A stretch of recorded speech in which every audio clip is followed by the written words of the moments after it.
Hey guys, this is Blake here. I'm talking about Raging Phoenix today. Now, the Raging Phoenix stars Yanim something, the chick from Chocolate. I just call her a female Tony Jaa.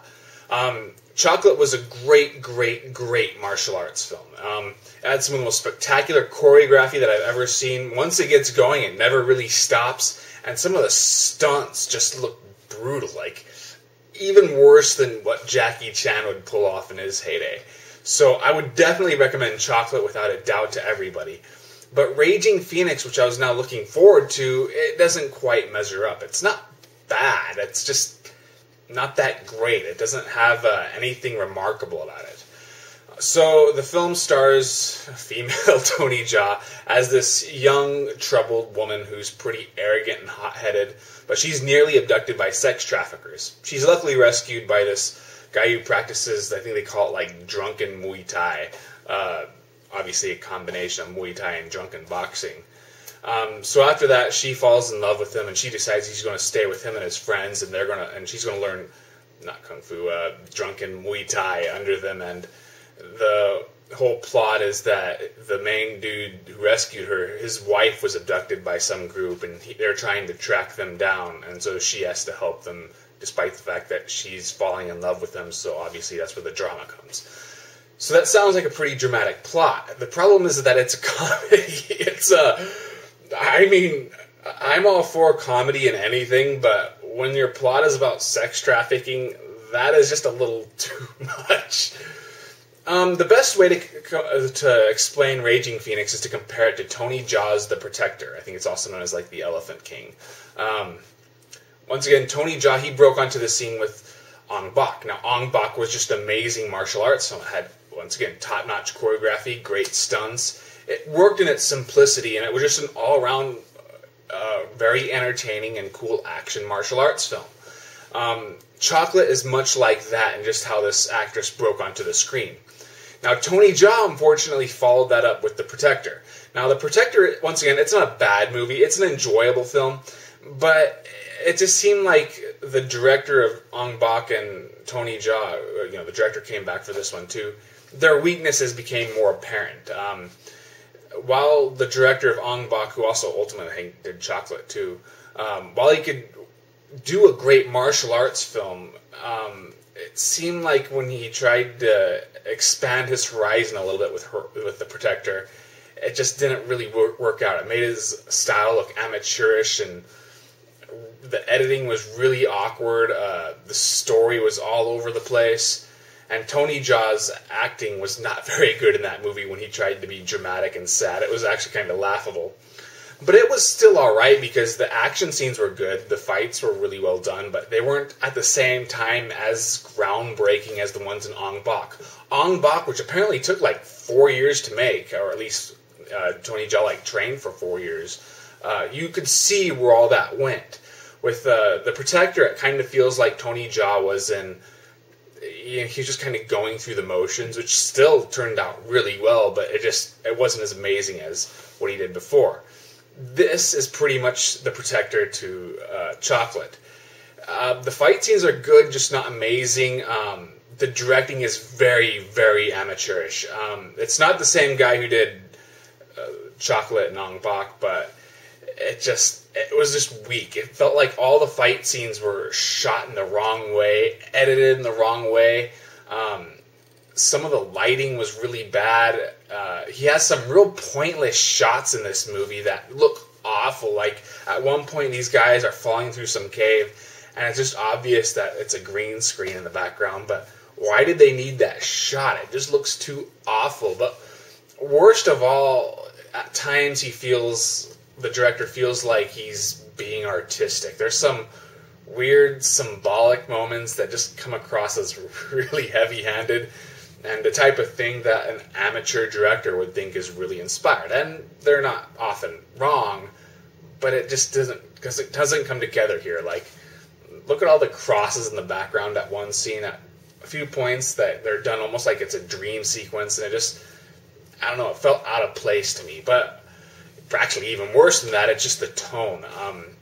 I always joke around about like Hong Kong films and their really bipolar tones. Sammo Hung was really bad when it came to this.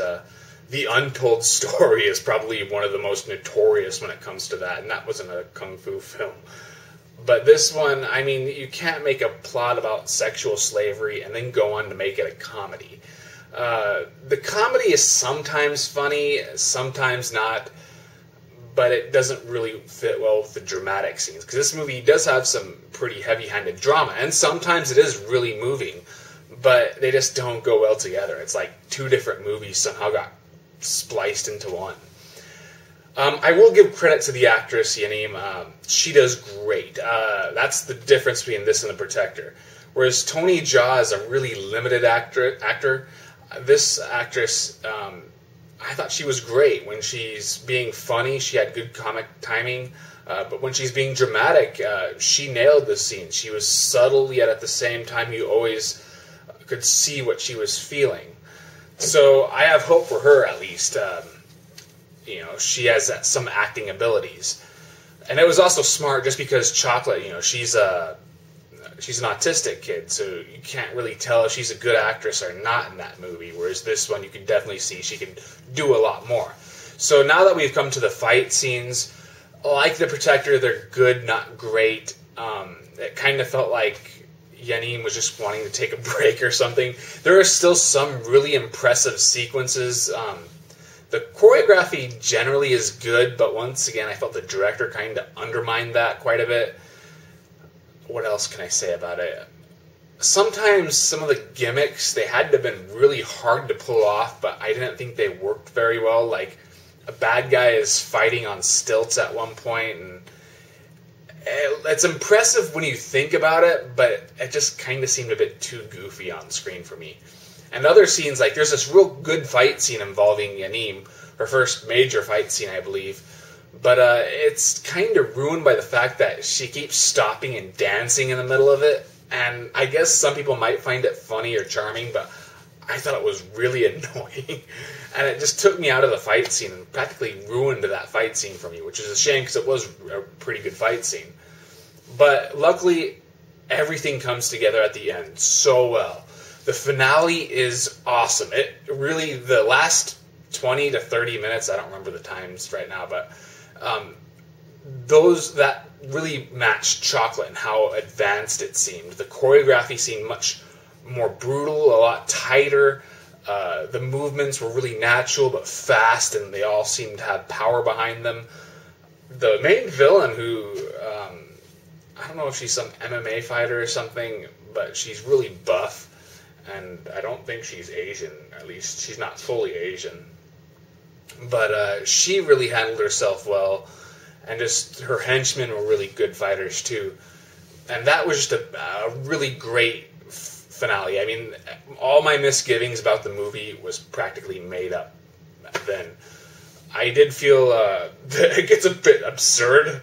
I mean, in the main villain's base, they have like this giant cave with these bridges that are kind of like crossing each other. I'm thinking, why would this be there other than to stage a pretty cool fight scene? But it didn't bother me. It still worked just because it was a really cool fight scene. So all in all, with Raging Phoenix, if you want to read my written review, just check the link in my description. But it's an uneven movie. I'd still recommend it for fans of Chocolate and fans of martial arts movies, but just don't expect a great movie. It's okay. That's all I could really say about it. I think it's one of those films you add to your Netflix list, but don't necessarily move it to the top. So that's it. Here is the trailer. I hope you enjoy it. See you guys later.